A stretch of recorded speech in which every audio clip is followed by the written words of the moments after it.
Partridge, Patrick Wilson. Riley Keough. Co-writer and actor Emily Moore. Actor Adam Sandler. What's up, Sam? Hey, Sam.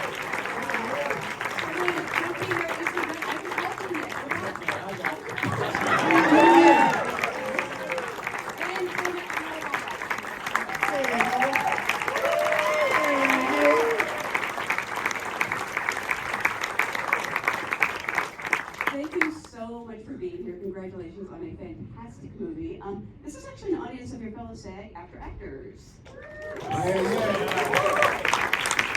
doing selfies right now on your phones, apparently. But I also like to go back to the beginning and ask, how did you get your SAG card?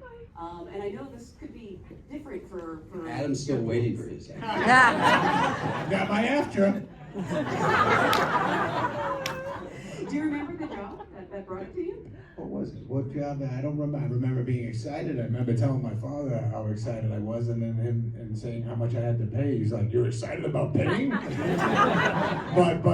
honestly, I do remember it was the big moment. You get the SAG card. That means you're allowed to work. It means that things were going to come your way, and I got nothing.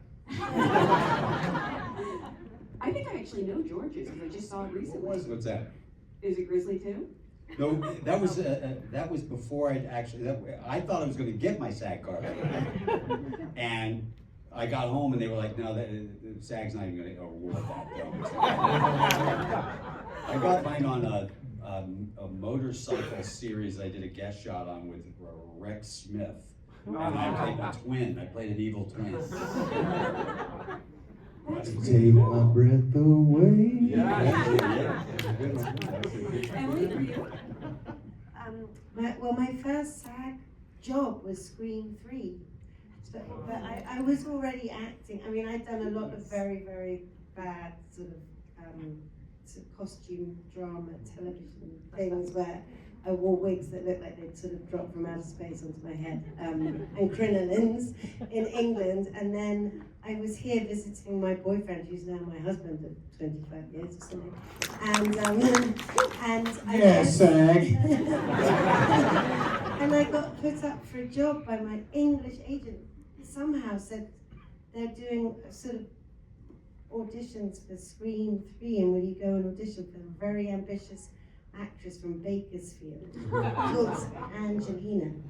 And I went, and I just knew I wasn't going to get this job. No way would I ever get this part. And for some reason I got the part.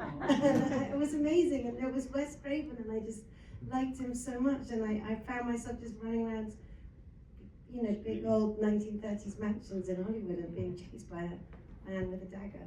And it was amazing. It was really That's great. the dream, Yeah, it was. It was really good. Riley, for you? Mine was The Runaways. Really? Yeah. Jesus Christ. Right. A few years ago. It was a while ago now. Right out of the gate. That's impressive. Patrick, what about for you? Angels in America for HBO. Got my after card in 1981, doing commercials in St. Louis. Oh, wow. What kind of commercials do they do in St. Well, Beer commercial. what was that? Beer commercial. It was actually it's called Vest Cola, which was a. This is the last thing that I ever thought I would be talking about. So I gotta talk about Noah, talk about George, how great they are, and Adam's so great. I'm talking about fucking Vest Cola. It was a Midwestern soft drink, and it was a takeoff of anybody that's over the age of probably 50 will understand this. There was a Mean Joe Green commercial for Coke, right? So in the Midwest, it was Vest Cola, and but it wasn't Mean Joe Green. It was Dan Deerdorf, and he owned a football team. So it was me and Dan Deerdorf in like 1981, and I got my after card. And then when I became like a human, when I was like, they were like, well, you actually had already joined the union back in '81. I was like, well, I'm not paying like back dues from when I was a child. Doesn't seem fair. But technically, I was a St. Louis local for a long time. Yeah. True story. And this is why this question is a little unfair to Louis and Charlie, because you've probably been working for a while. You might have even gotten your SAG card on this. I don't know. I believe I got mine on a show I did called Disclaimer. I'm not sure how many people saw that, but it was on Apple TV. We don't mention other streamers here. No, no cola, no stories for that one. So I think I got my card, and that's the main thing. I think I got mine on a show called Red Band Society, but I don't know. Oh, And that you was did? is that what I got it? I think I got it there. Red Band Society now streaming on Netflix. Is it? Yes. Oh, fantastic! Thank you. Cheers, Netflix. Thank you. Yeah, I was bald in that. They shaved my head every day, and they cut a mole off my head. That's all I remember. Yeah. Good show, though. And I'm always intrigued about how people get into casting because it's such a secret art. What was the first thing you worked on? The very first job I ever had was getting 50 extras with their own leather jackets to be in an AC/DC video. In England? In England. Why were they shooting in England? They used to make a lot of music videos in England in the 80s. Wow, AC/DC. Yeah. Oh, it's wild. That's so well. After that, I'm sure you could do anything. Yeah. Well, again, congratulations on a fantastic film, and I want to start at the beginning with Noah because I love that this film is set in this very specific world of Hollywood movie making, which you clearly know, but it's about so many universal things. You know, family, friendship, mortality, the choices we make. I'm kind of curious how you hit upon the idea of examining these themes through this lens of an actor, you know, reflecting on their whole life and career. Well, I mean, I suppose in some basic way, because, you know, an actor was I have such affection for actors, and I know them well. I mean, Emily and I, when we were writing it, I mean, Emily is an actor. You know, I think we were writing something, as you were saying, sort of about how we're all performers and how we, you know, this sort of notion of the role we play and the person we might really be. And so an actor, of course, could be a kind of way to amplify that in a kind of representation of what we all kind of do in our ordinary life. But, you know, I think it also, what was also then, of course, as we worked on it, built into the whole thing was this affection for the medium and movies and performance in all its forms, you know, and to get to work, you know, I mean, it has so many speaking parts in this movie, and get to work with, I mean, look at this, the people on this stage. I mean, it was a privilege every day to come to work with these amazing actors, and this is just, you know, like 1/100th of the amount of actors that are in the movie. I mean, and, you know, I mean, Nina can speak to this, you know, I mean, we had to, you know, we were casting in all these different countries. We had all the people on the train were all these magnificent actors from all over the world, who, and because it was so important, because part of what Jay goes through is sort of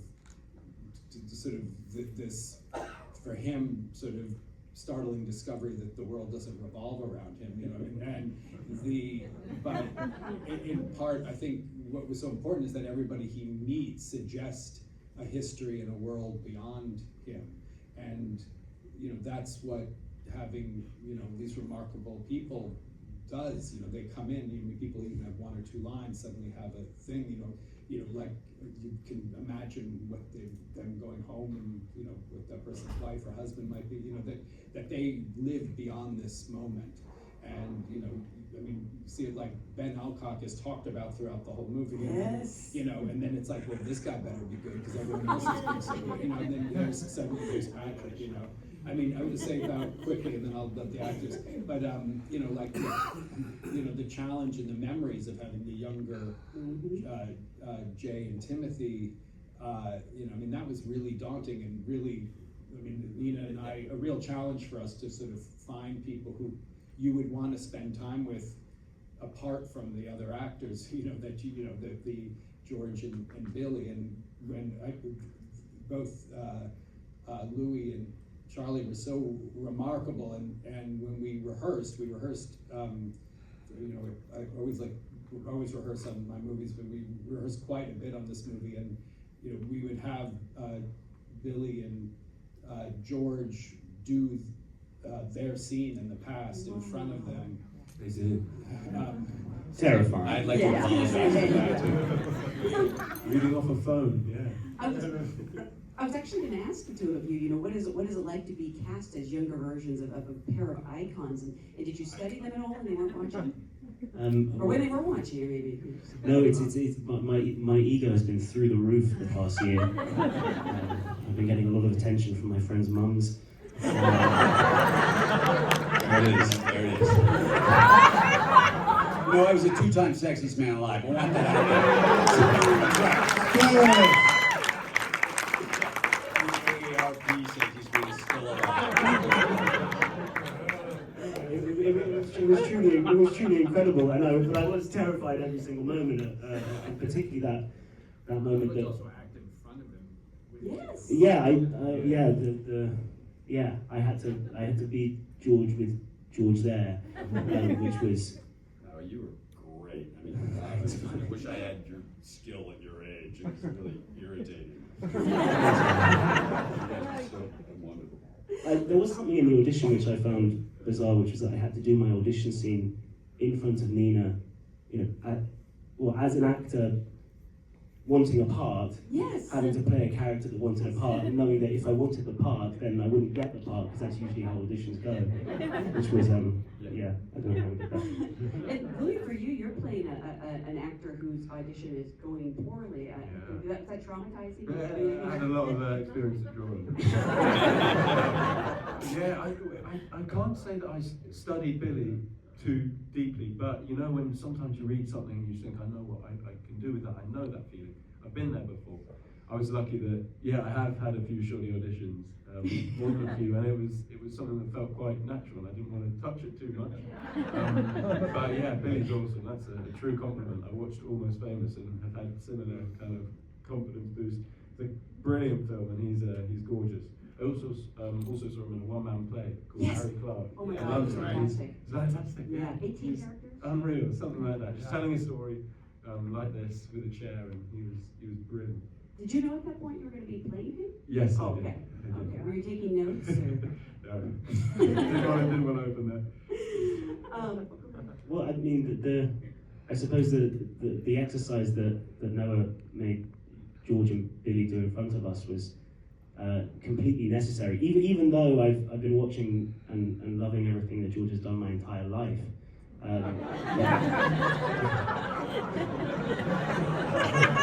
No, your mother has. I agree, brother. But you notice things that you didn't notice on screen that you then try to, or at least attempted to channel.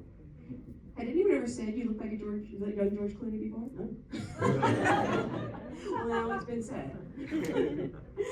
George, I'm actually surprised a little bit that this is your first collaboration with Noah. This feels like such a natural Well, partnership. we did a bit of Fantastic Mr. Fox movie together, a little bit. So a little. Fantastic, Mr. Fox.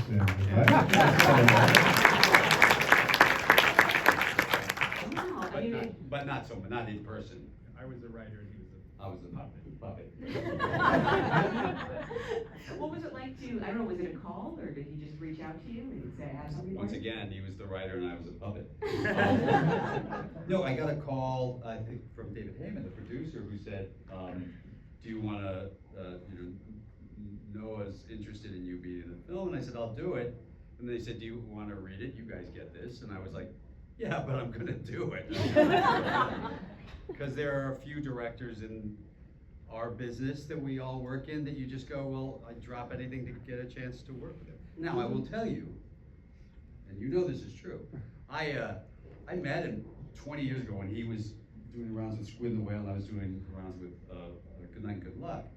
And I said to you, you know, give me a job, right? If you ever need an actor. Yeah, if you ever need an actor. It was 20 years ago.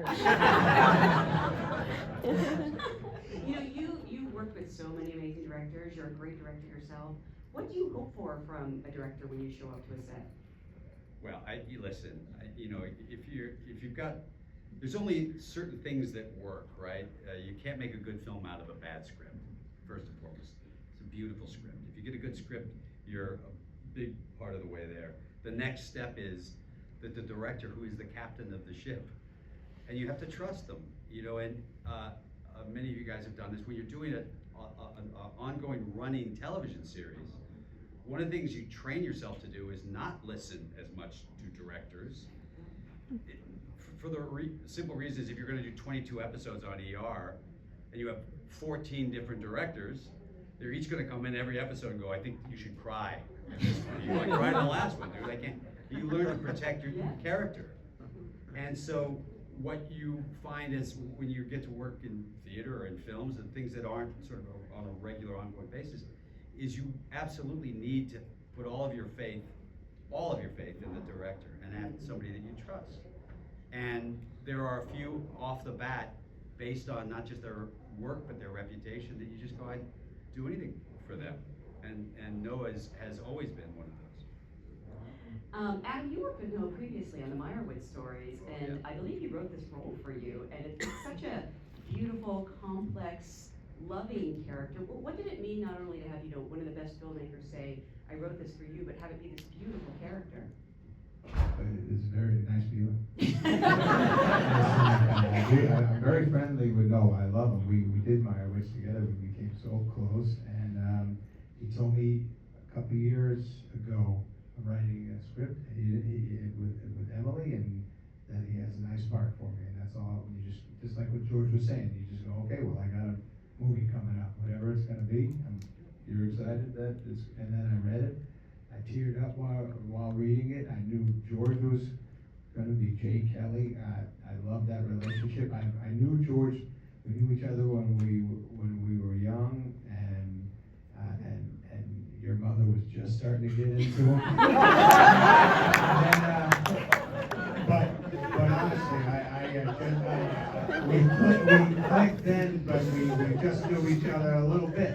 And then as we did this movie and the rehearsals that we had set up, and we just got closer and closer, and this guy was he just takes over. He just kind of gives you so much to love, and he protects you, and he looks out for you, and he has advice on so many things, and I just love being with him, and I love loving him in the movie. And by the way, he's just a good man. My sister's sick right now, and I had to see her this weekend in the hospital and all this stuff, and George throughout, and Noah, they just throughout the whole thing, checked in on me, and they're like real family to me, and I love them. That's it.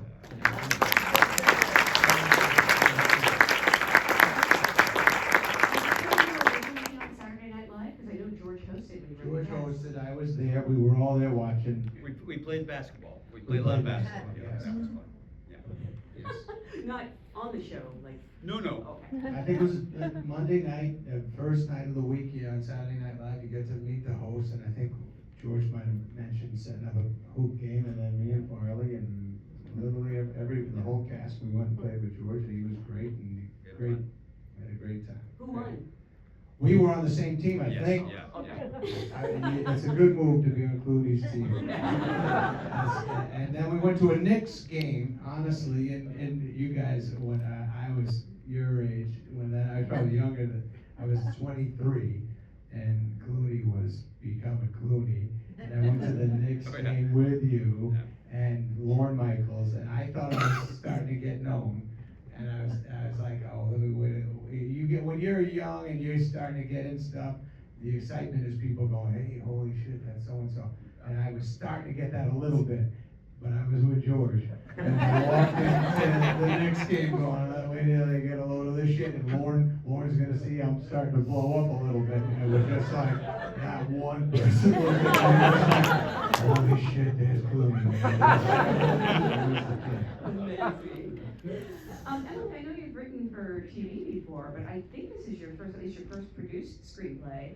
How did you come to be involved with the project, and how much of this is, you get to be autobiographical with these stories about actors? Yes, it is my first. I'd written 2 television. Sure.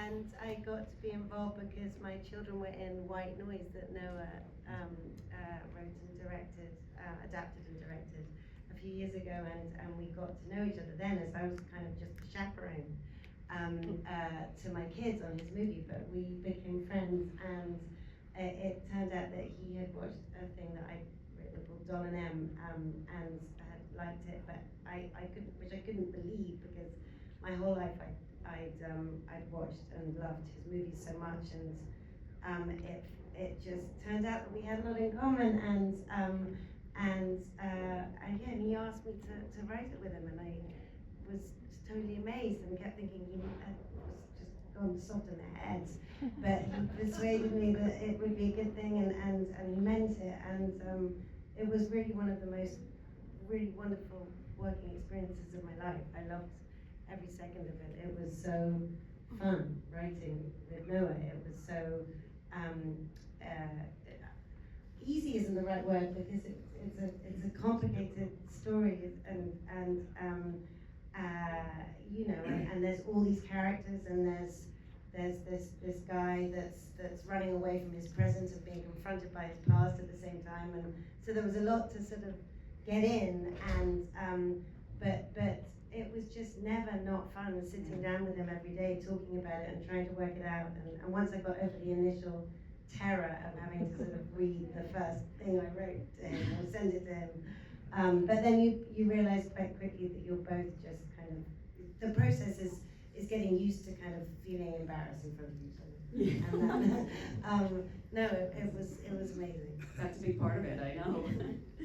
Riley, your character, you know, has obviously this challenging history with her father, and how difficult is it for you to, you know, go to those emotional places, you know, especially acting in opposite George, who seems so darn likable, but Jane isn't, you know? Yeah. I mean, I think it's kind of always the same situation. You try and feel empathy for the character and understand how they're feeling. And I found George to be like a very easily, he feels very familiar, and he's really easy to work with and talk to, and it wasn't, I've had situations where it's unnatural and you're trying to create a relationship that's difficult, or you're not like totally having you're meant to be very close with somebody, and it's like it's hard. And with George, I found it to be very easy to pretend he was my dad.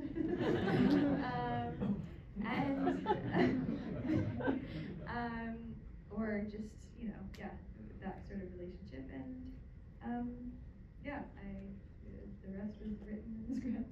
This may sound like a strange question, but because that relationship is so important, was there any kind of a chemistry read that you did with the kids and George? No. I mean, we did do a lot of auditioning and a lot of work, and really we were incredibly thorough and really did our homework in a big way. But we didn't do any chemistry reading. No. Is it a matter of you show up and it's like, you know, you're meeting for the first time and pretend you've known each other all your lives? For the audition? Oh, you auditioned? Oh yeah. Oh, I didn't know that. Oh, okay. I did. Yes, Well, for the audition then. Well, originally I actually got the audition and I said no, but it was because. I know, I couldn't believe that. But it was because I'd gone through a series of not booking things, and I was kind of like, I'm not gonna fucking, sorry. You can handle it, right? I was like, I'm not gonna get it, like, I don't, anyway, and then my agent, like, sent a text or something saying, well, Noah will call you and talk to you on the phone. And then I thought, oh, well, if he's gonna call, then maybe I do have, like, a chance and he'll actually watch it. Wow. And so then I taped, but it was, you know. No, I understand, because also auditioning is very different from what you end up doing on set, so Yeah. it's a strange process, but Yeah. I don't know the better one, honestly. Patrick, you were mentioning about how, you know, your character gets talked about so much before we finally meet him, and how in some ways that does a lot of the work for you, but also you then have to live up to this image we've all got in our mind. Did you find that intimidating or kind of embrace it? I had no, it's coming. I didn't read the script. Yeah.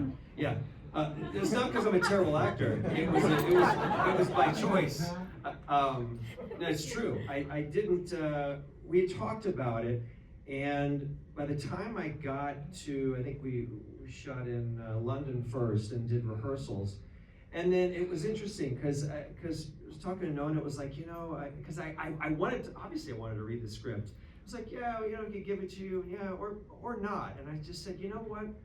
Yeah, I won't, because the way, I don't know if I decided or you decided. I don't really, I'll say you decided. That's how we decided together. Yeah, yeah. But the reason being, I've never done this before with any other film, but because Ben is just on his own journey, it doesn't really matter. Now, had I read it, and had I known where like George is coming from, I might have given him like a ride on the road. I might have been a little kinder. But I kind of did enjoy, like all joking aside, like there is something to, one of the things that I love about this movie is that it's inside baseball that we'll all understand, but it's not in an elitist way where it's dismissive. It's so enveloping of everybody can see this regardless of their awareness of the film business, right? It's about humanity and what we all give up for work, right? And it's something obviously as a parent and regardless of what you do for a living, you're constantly weighing that. Is this worth it? How long am I going to be away from my family? And so I am very close. I don't travel with a whole bunch of people, but I am the guy that's like, I literally have my son here. Like, I'm the one who brought my kid. Like, I am that guy. So there is something for me that I really did relate to Ben of like, obviously it's sort of the absurd version of me, but having that sentiment of just what you give up and trying to hold on to your family and trying to do everything through the eyes of your family. So it actually felt right to just be on my sort of solo journey. Have you seen the movie yet? Oh, yeah, no. No, how is it? No, it's amazing. The first time I saw it, I was blown away, and because I'm friends with Billy too. Yeah. And by the time I saw Billy in his first scene, where come on, that guy kills it, right? Yeah. Absolutely. He's in London right now. I'll text him later and tell him on everybody platform. But of course, you're watching it, and I knew RC was coming. Where like we're crying, and I'm like, oh shit, Billy's really going for it. Oh no. God. And then Josh Hamilton cries a little. It's like, oh God, by the time we get to us, are they going to be so tired of us crying? But anyway, I absolutely loved it. It was such an absolute thrill to be a part of this. It's about a genre or a crew that I typically have worked with, so I was so thrilled to be a part of it. Nina, you had a really tall order, not only filling out this massive ensemble, but also finding actors who are going to make a big impression, with limited screen time. I think all actors here know there's no such thing as a small part. But where did the conversations even begin? How did you sort of talk about with Noah, like who would inhabit this world? I mean, we talked a lot about all of the characters for days and weeks and months on end, and I think we really did approach it in that even though the characters that don't seem to have much time or only exist in a moment, we really treated all of those parts in the same way that we treated the big parts, in that they had to fully exist and fully be believable beyond their little moment. And so we really did examine it in a lot of detail. So I'm curious what the most challenging role was to cast, because sometimes it can be just that 1 or 2 line part that you struggle to find the right person for.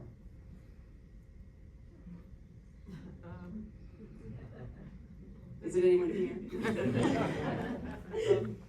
Well, the part that I kept ignoring and kept thinking, oh God, I really, really hope this part gets cut and that it doesn't exist and that it will just not be in the film, was the part that eventually got played by Harold Baumbach. Really? Ah. Who was the, Wow. yeah. But I was terrified of that part.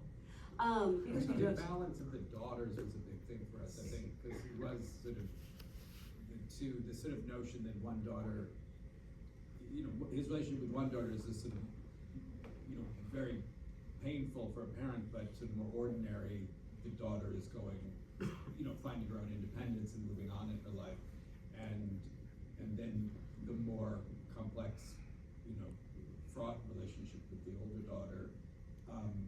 sort of balancing the two, knowing that they're both, you know, you don't see them together except at the very end, in a sense. And so that, I think that was a real challenge, and also the fact that Riley passed the first time she was off. I had to go through this exercise of looking for other people, and finally going back and getting them to get her to come back. Like Grace Edwards, who plays the younger Daisy, you know, also, you know, just so interesting and authentic and wonderful, and I think that was actually her first kiss, wasn't it? yeah. Really? Yeah, we didn't know that at the time, and then. She told me, but yeah. Kiss on screen. Wait, yeah, you mean on screen or? No, like. Oh, Yeah. wow, okay. Yeah, that was the thing. I was sitting there watching, like, holy shit. Because we do have so many actors here, I would be remiss if I didn't ask you, Nina. Is there anything you would want an actor to know coming into that room or sending in a tape that, you know, might help ease their nerves at all, or any pet peeves you have, or things that, like, you know, casting directors are specifically looking for or not looking for? I think it's important to remember that every single person that comes in front of us is somebody that we really are encouraging to do well and really want the best for it in every single circumstance. And so that to enter into it in the spirit of everyone's on my side, Yeah. I think does help. Yeah, I've heard, I mean, you're rooting for them because you want them to solve your problem or answer your question. Yeah, and also we're aware that it's a, you know, hellish thing to have to do, and just want it to be as unproblematic for everybody as possible. Before we go, I was supposed to remind everyone that there are specialty posters out in the lobby. Please take one on your way out. I want to remind everyone this movie will be in theaters this weekend. Please spread the word. It's such a special film on Netflix December 5th. Thank you all so much for being here. Thank you, everybody.